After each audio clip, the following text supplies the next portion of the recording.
Dear students, हम बात कर रहे थे लेक्चर नंबर 2 की, अकाउंटिंग का। लास्ट लेक्चर में हम डिफरेंट टाइप्स देख चुके हैं, कमर्शियल ऑर्गेनाइजेशन और नॉन कमर्शियल ऑर्गेनाइजेशंस। कमर्शियल 3 तरह की होती हैं, सोल प्रोप्राइटर, पार्टनरशिप और लिमिटेड कंपनी। हम इनके कुछ फीचर्स देख चुके हैं, फ़ायदे और नुकसान, लिमिटेशंस और इनके जो बेनिफिट्स हैं। और एनजीओज़, ट्रस्ट, मैं तो कहता हूँ सबसे बड़ा जो नॉन प्रॉफिट यानी ऑर्गेनाइजेशन है ना हमारे पास, वो है मस्जिद। इससे बेहतरीन कॉन्सेप्ट कहीं पे भी नहीं लगता। अच्छा, अब रिकॉर्ड कीपिंग के हवाले से ये ऑथर ने एक लिखा है कि जी ट्रांजैक्शंस हैं, ये उसने एक डायरी बनाई है अपनी, उसमें ये ट्रांजैक्शंस लिखी हैं। कहता है कि यार ट्रांजैक्शंस जो है ना, वो यहाँ तो आपने लिख ली, लेकिन सारी ट्रांजैक्शंस कैश पे नहीं होती, और सारी ट्रांजैक्शन तो कुछ उधार पे होती हैं। तो फिर एक डायरी की बजाय 2 डायरियाँ बनानी पड़ेंगी, यानी एक डायरी में बंदा कैश की लिखे, दूसरे में उसकी लिखे, उधार वाली लिखे। ठीक है, तो अब दोनों को रिकॉर्ड रखना पड़ेगा। अब उसके बाद फिर कहता है कि अगर हमने रिज़ल्ट्स चेक करने हो कि प्रॉफिट हुआ है या नुकसान हुआ है, तो फिर उन दोनों डायरियों यानी को कंबाइन करना पड़ेगा, तब कैश वाली भी और उधार वाली भी, ताकि हमें पता लगे कि प्रॉफिट हुआ है या नुकसान हुआ है। तो ये काम बड़ा लेंथी होता जाएगा, बढ़ता जाएगा, जिसकी वजह से मुमकिन नहीं है कि हम इसको कर सकें। तो इस काम को करने के लिए फिर कौन आया जी? कमर्शियल अकाउंटिंग आई। कौन आई जी? कमर्शियल अकाउंटिंग आई। कमर्शियल अकाउंटिंग क्या है?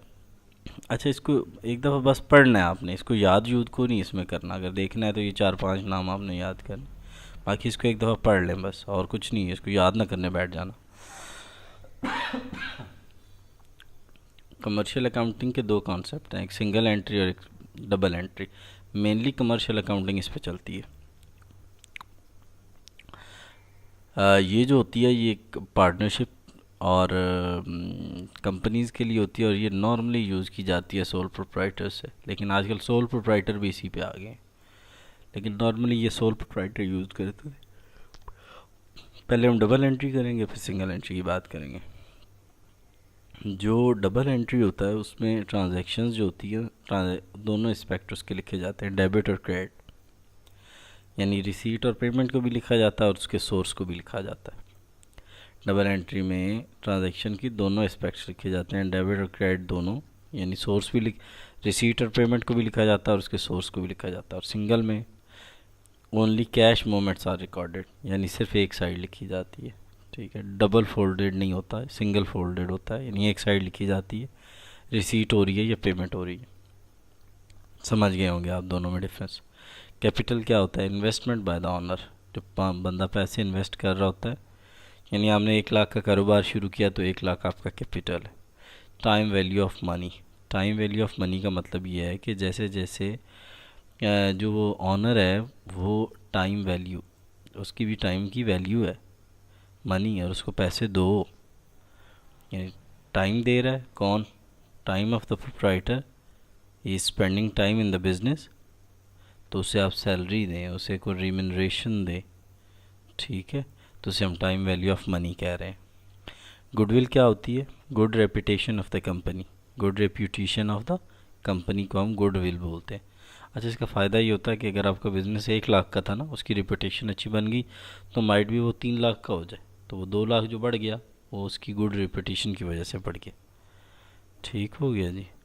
अच्छा, उसके बाद cash sales minus cash payment plus credit sales minus, the simple equation for the calculation of profit would thus be. Profit calculation के लिए ये एक सिंपल सी उसने कैलकुलेशन दी है, लेकिन कोई ऐसा जिसकी ज़रूरत नहीं है, ना करें इसको। ठीक है, cash sales minus cash payment plus credit sales minus credit expenses. तो चलिए एक दफ़ा देख भी लीजिएगा, माइट भी शॉर्ट क्वेश्चन दे दे। ठीक है, इस फार्मूले को देख लीजिएगा। लेकिन इस बजट हमने पहले ही बताया था कि बजट के अंदर हम इनकम और एक्सपेंसेस को बजट बनाते हैं। फ़ायदा इसका ये होता है कि हमें पता लगता है कि ज़्यादा तो नहीं लगा दिए, ज़्यादा लगा दिए तो क्यों लगा दिए। ठीक है, और डिस्कस करके उसको कम किया जाता है। ठीक हो गया स्टूडेंट्स?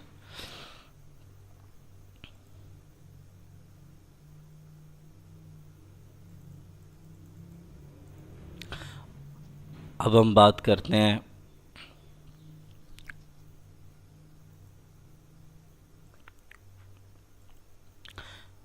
स्टूडेंट्स, हम बात करते हैं कैश अकाउंटिंग और एक्रूअल अकाउंटिंग क्या होती है। मैं वन लाइनर में बता दूंगा। जो ही इवेंट अक्कर हो और हम उसको रिकॉर्ड कर लें, अभी कैश ओरिजिनली एक्चुअली हमें मिले या ना मिले, तो उसे हम एक्रूअल अकाउंटिंग बोलते हैं। जैसे हमने सेल्स की, एक बंदे ने कहा 3 मंथ्स के बाद आपको दूंगा, तो ये क्रेडिट सेल्स है, यानी उधार पे सेल्स है। तो हमने उन सेल्स को रिकॉर्ड कर लिया, ठीक है, तो ये एक्रूअल अकाउंटिंग। मैंने आपको बताया कि नॉर्मली कंपनीज में ऐसे ही काम चलता है, उधार पे होता है, फिर ऐसा ऐसा पेमेंट आती है। Cash accounting, cash accounting system को इस तरह चलाती है कि जो ही कैश रिसीव हो या चेक रिसीव या पेड हो, तो तब उसको रिकॉर्ड किया जाता है।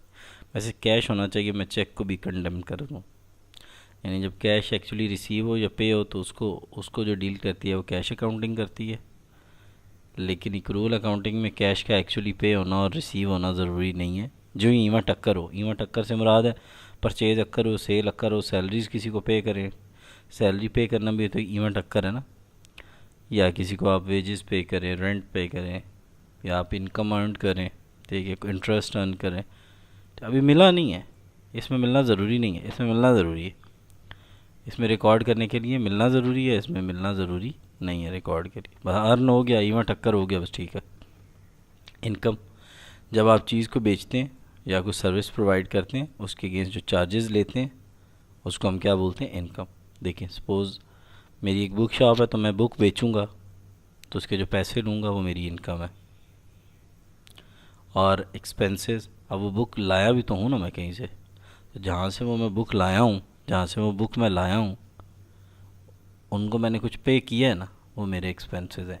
Cost incurred to purchase those goods, cost incurred to purchase those goods to earn revenue. Revenue याद रखिएगा, इनकम को ही बोलते हैं। रेवेन्यू किसको बोलते हैं, इनकम को बोलते हैं। रेवेन्यू किसको बोलते हैं, इनकम को बोलते हैं। यानी जो चीज़ मैंने बेची उसे जो पैसे आए वो मेरी इनकम, और वो चीज़ ख़रीदने पे जो मेरा ख़र्चा आया वो मेरा एक्सपेंस। इनकम बड़ी, एक्सपेंस ज़्यादा, प्रॉफिट। इनकम थोड़ी, एक्सपेंस कम, एक्सपेंस ज़्यादा, इनकम थोड़ी, तो वो आपका आ जाएगा लॉस। कैश इन हैंड और प्रॉफिट में क्या फ़र्क है? एक्चुअली ये करने की ज़रूरत नहीं है, कोई इतना इम्पॉर्टेंट नहीं है। क्यों?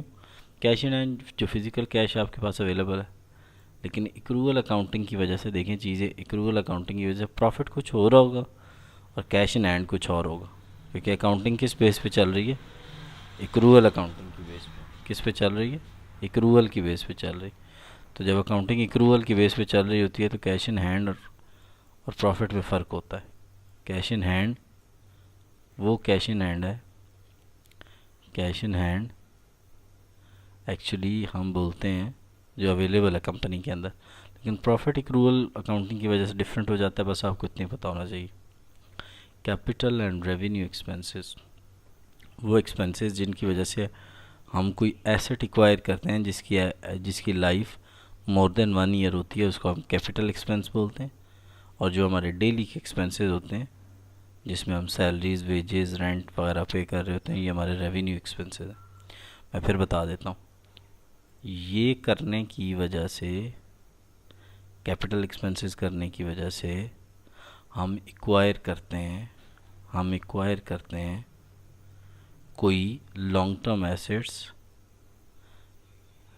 ये कैपिटल एक्सपेंसेस करने की वजह से हम एक्वायर करते हैं, एक्वायर करते हैं जी, लॉन्ग टर्म एसेट्स जो लॉन्ग लास्टिंग होते हैं, और इनकी नॉर्मली लाइफ 1 साल से ज़्यादा होती है, यानी 12 मंथ से ज़्यादा होती है। और ये हमें रेवेन्यू जनरेशन में मदद देते हैं।